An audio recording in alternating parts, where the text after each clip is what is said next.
বসুন।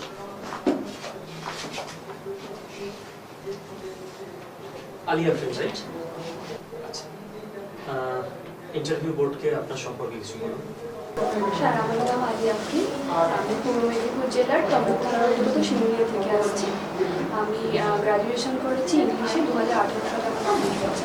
বিদ্যাসাগর ইউনিভার্সিটির অন্তর্গত তমলুক কলেজ থেকে।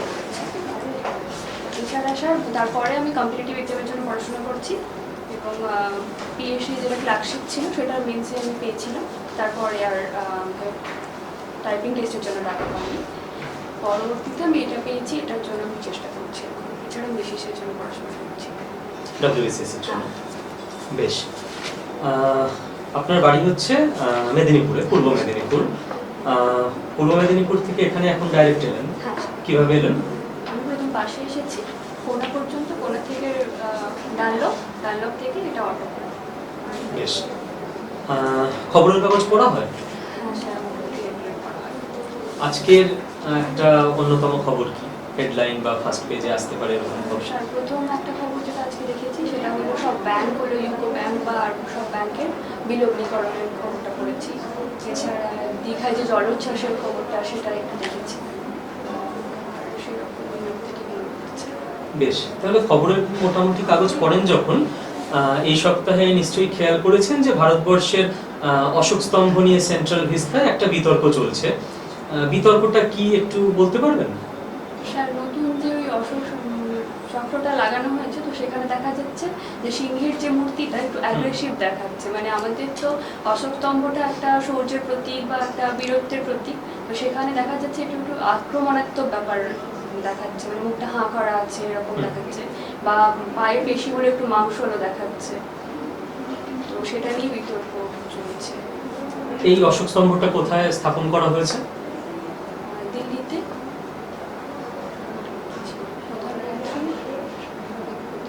Central vista. সেন্ট্রাল ভিস্তার আকার কিরকম জানেন? কোন আকারে, কোন জিওমেট্রিক শেপে তৈরি করা হচ্ছে? বেশ, ঠিক আছে, কোনো ব্যাপার না। আপনি পড়াশোনা করেছেন ইংলিশ অনার্স নিয়ে। অনার্স ছিল না পাস কোর্সে? অনার্স ছিল। ঠিক আছে, তো আপনি নিশ্চয়ই শেক্সপিয়ারের সনেটগুলো পড়েছেন। সনেট নাম্বার 18 এর প্রথম দুটো লাইন বলতে পারবেন? Shall I compare thee to a summer's day? Thou art. ঠিক আছে, কোনো ব্যাপার না। ওকে, ওভার টু ম্যাডাম। আচ্ছা, এই যে তুমি যেটার জন্য সিলেক্টেড হয়েছো, ICDS, তো এটা সম্পর্কে জাস্ট 4-5 লাইনে কিছু বলো। ICDS পুরো প্রকল্প সম্পর্কে নাকি? হ্যাঁ, প্রকল্প সম্পর্কে। এটা একটা শিশুদের কল্যাণমূলক, 0 থেকে 6 বছর বয়সী শিশুদের জন্য তাদের পুষ্টি, তাদের শিক্ষা এবং তাদের স্বাস্থ্য সম্পর্কিত ব্যাপারগুলো নিয়ে ডিল করে। এছাড়া গর্ভবতী এবং ল্যাকটেটিং মাদারদের নিয়ে ডিল করে। আর যে সমস্ত কিশোরীরা স্কুল ছুট আছে তাদের পুষ্টি, তাদের স্বাস্থ্য নিয়ে ডিল করে। এবং এতে এছাড়াও বিভিন্ন গভর্নমেন্ট স্কিম, যেমন মনরেগা স্কিম, মনরেগা স্কিমের অন্তর্গত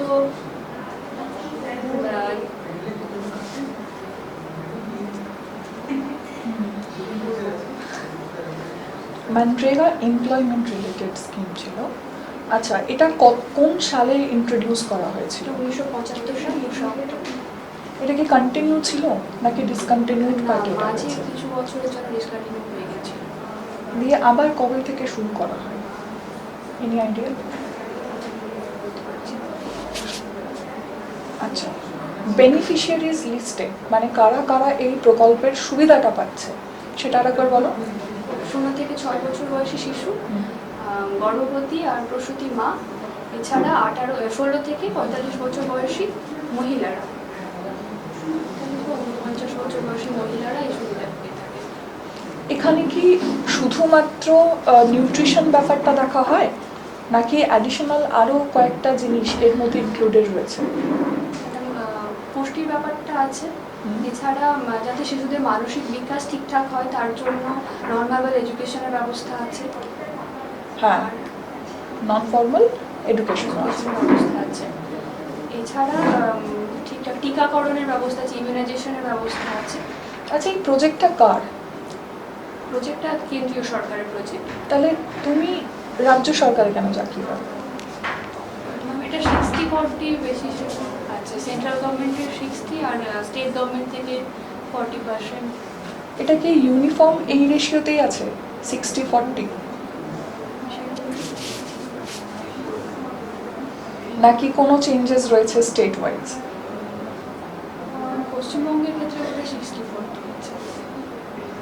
নর্থ ইস্টের জন্য এটা 90, সেন্ট্রাল 90 দেয়, আর স্টেট যেটা সেটা 10% প্রোভাইড করে। ঠিক আছে, শুভাশিস। তোমার অ্যাকাডেমিক্সের মার্কস দেখলাম, মাধ্যমিকে খুবই ভালো একটা পার্সেন্টেজ আছে তোমার। সাধারণত এরকম পার্সেন্টেজে সবাই সায়েন্স প্রেফার করে। তুমি কি সায়েন্স নিয়েছিলে না আর্টস নিয়েছিলে? আমি আর্টস নিয়েছি। আর্টস নিয়েছিলে। আর মার্কস এইচএসেও ভালো আছে, বিএতেও ঠিক আছে, ভালো মার্কস। আমার প্রশ্ন হচ্ছে, তুমি বলছো যে ডাব্লিউবিসিএস, তুমি ডাব্লিউবিসিএস এর প্রিপারেশন নিচ্ছ, তোমাকে যদি এখানে রিক্রুট করি, তারপরে তুমি যদি ডাব্লিউবিসিএস পেয়ে যাও, তাহলে তো এই পদটা ছেড়ে দেবে নিশ্চয়ই, হ্যাঁ কি না? স্যার, আমি বর্তমানে খুব বিশ্বাস করি। আমি বর্তমানে এইটা পেয়েছি, আমি এটার পেছনে এফোর্ট দিতে চাইছি এবং এই জবটা খুব সিনসিয়ারলি করতেও চাইছি।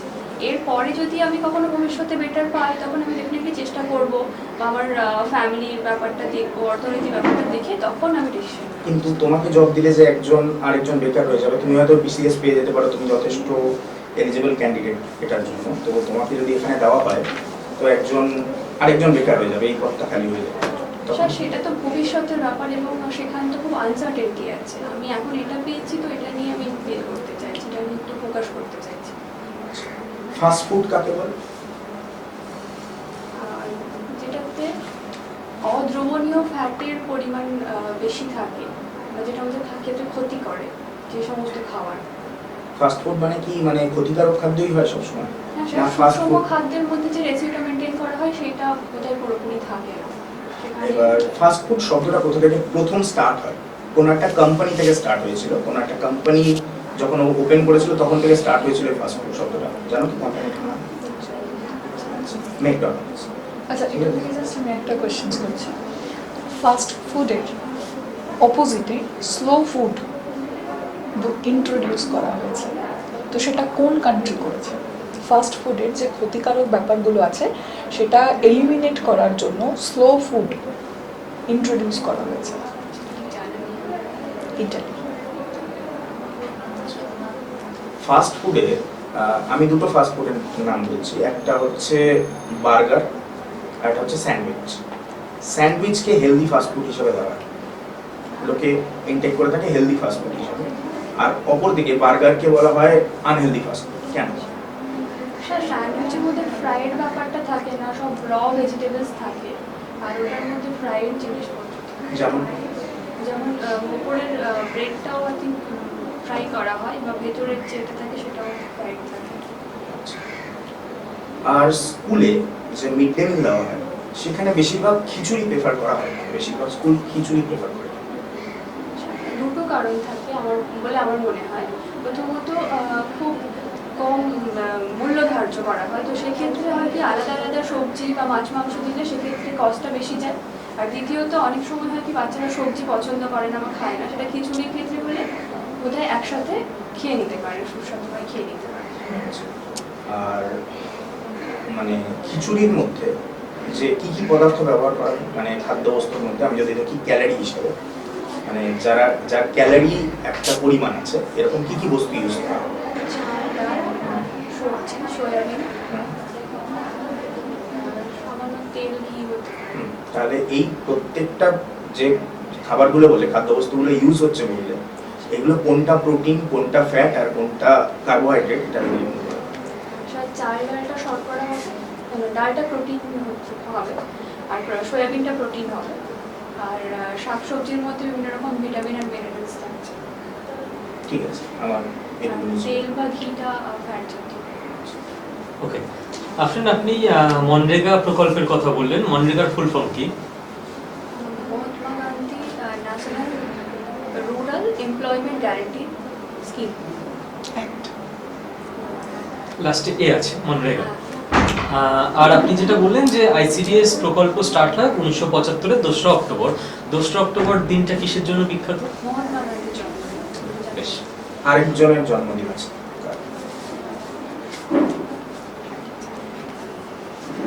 ঠিক আছে। ওকে ম্যাডাম, আর কিছু জিজ্ঞাসা করার আছে? ঠিক আছে, আপনার সঙ্গে কথা বলে ভালো লাগলো। Interview is over.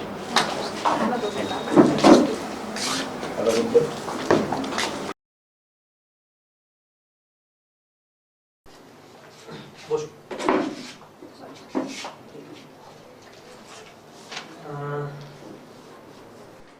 এন্ট্রি ঠিক আছে, এন্ট্রি ঠিক কোনো আছে। অসুবিধা নেই। পোশাক এরকমই কাঙ্ক্ষিত, Perfect. পারফেক্ট, সেদিক থেকে ঠিকঠাক আছে। ব্যক্তিত্ব সপ্রতিভ, খুব একটা অসুবিধার কিছু দেখছি না। তো সামান্য একটু লাউড হলে একদম একটু better। কিন্তু ভয়ে একটা একদম। কাজ করছে। ওইটার জন্যই তো mock test- সামান্য একটু নার্ভাসনেস দেখলাম, একটু চোখের পাতা কাঁপছিল। হুম। আর একটু লাউড হতে পারলে ভালো হবে। এরকম না যে যে যত জোরে কথা বলবো তত কনফিডেন্ট, এটা বোঝাবে তা নয়, কিন্তু একটু লাউড। আর একটা প্রবলেম আমি লক্ষ্য করছি, যখন স্যার কোয়েশ্চেন করছি তখন তুমি আমাদের সবার দিকেই একবার করে চোখটা ঘুরছে, একটা দিকে ফোকাস রাখবে। যেমন এই জন্য আমি কথা বলছি, তুমি চোখটা এদিকে এদিকে ঘুরছে, এইটা যাতে না হয়। একটুখানি বাড়িতে চেষ্টা করো আয়নার সামনে দাঁড়িয়ে একটু মানে নিজের সাথে কথা বলতে, বাদ বাকি সব ঠিক আছে। কোয়েশ্চেনের অ্যান্সার খুব ভালো করেছো, যে কটা পারোনি ঠিক আছে, যে কটা ভুল মানে ভুল আমি খুব একটা দেখলাম না হয়েছে, যে কটা পারোনি সে কটা না পারলে কিচ্ছু আসে যাবে না, কিন্তু ওই কনফিডেন্স লুজ করবে না ওই মুহূর্তে, এটুকুনি বলবো, বাদ বাকি সব পারবে। ওভারঅল তুমি সকলের সামনেই বলে দিয়েছো, এটা আমার ঠিক জানা নেই। That's great. ওটা খুব ভালো। কোয়েশ্চেন এখানে মাথায় রাখবে যে তোমার ইন্টারভিউ নেওয়া হচ্ছে তোমার নলেজ মানে টেস্ট করবার জন্য না, তোমার নলেজ টেস্ট হয়ে গেছে, তোমার এখানে পার্সোনালিটি দেখা হলো এবং যথেষ্ট ভালো। খালি একটুখানি লাউড আর হচ্ছে চোখটা একটুখানি কন্ট্রোলে, আয়নার সামনে দাঁড়িয়ে একটু প্র্যাকটিস করে। ঠিকই আছে। আর যে উত্তরগুলো তুমি দেবে সেই উত্তর থেকেই কিন্তু পরবর্তী কোশ্চেনটা তৈরি হতে পারে। কাজেই যে শব্দগুলো বলছো সেই শব্দগুলো একটু মানে এটা অবশ্যই খুব চ্যালেঞ্জিং কাজ, কিন্তু বলার আগে একবার নিজের ব্রেনে এডিট করতে হবে যে এই শব্দটা আমি বলবো কিনা। এখান থেকে পাল্টার একটা লেজুর কোশ্চেন তৈরি হতে পারে। আর বাকি তো ঠিকই আছে, বাকি আমার অন্য কিছু বলার নেই। আর ইংরাজি নিয়ে পড়েছো, যদি কোনো সাবজেক্টের কোশ্চেন আসে সেটা ওই খুব ওপর এই ধরনের কোশ্চেনই আসতে পারে। মানে এই না যে তোমাকে ওই সনেট নাম্বার 18 বাদ দিয়ে অন্য কোনো সনেট থেকে জিজ্ঞেস করবে, মানে যেটা পুরো ওয়ার্ল্ড সেলিব্রেটেড, প্রত্যেকের জানা উচিত, সেরকমই কিছু জিজ্ঞাসা করলেও করতে পারে, এর বেশি কিছু না। স্যার আমার একটা কথা, হ্যাঁ, নিশ্চয়ই, বলো। ইংলিশ কি থরলি বলতে হবে এরকম কোনো ব্যাপার আছে? না। দেখো এখানে একটা কথা বলবো যে ঢোকার সময় তুমি যেমন বাংলায় জিজ্ঞাসা করলে যে আসবো বা আসতে পারি, এটাই করবে। কারণ তুমি যদি বাংলায় শুরু করো কথোপকথনটা, তাহলে 95% বা তার বেশি চান্স ইন্টারভিউয়াররা তোমার সঙ্গে বাংলাতেই কথা বলবেন। তুমি যদি ইংরেজিতে শুরু করো যে মে আই কাম ইন বলে, তাহলে হয়তো ইন্টারভিউয়ারও বলবেন যে ইয়েস প্লিজ কাম, বা তখন ইন্টারভিউটা ইংরেজিতে চলবে। আর যদি দেখো যে ইন্টারভিউয়ার ইংরেজিতে কথোপকথন করছেন এবং তুমি ইংরেজিতে অতটা স্বাচ্ছন্দ্য বোধ করছো না, সেটা তুমি নিশ্চিতভাবে বলতে পারো, কারণ তোমার যে কাজটা সেটা একদম ফিল্ডে নেমে কাজ হবে, সাধারণ মানুষদের সঙ্গে, অঙ্গনওয়াড়ি কর্মীদের সঙ্গে। সেখানে কোনো ইংরাজিতে খুব কেতাদুরস্ত হতে হবে এরকম কোনো দরকার বলে মনে হয় না। ওকে, তুমি প্রশ্নটা বুঝে ইংরেজিতে যেটা বলছো, প্রশ্ন বুঝে তুমি বাংলাতেও স্বাচ্ছন্দ্যভাবে উত্তর দিতে পারো। ঠিক আছে, অল দ্য বেস্ট।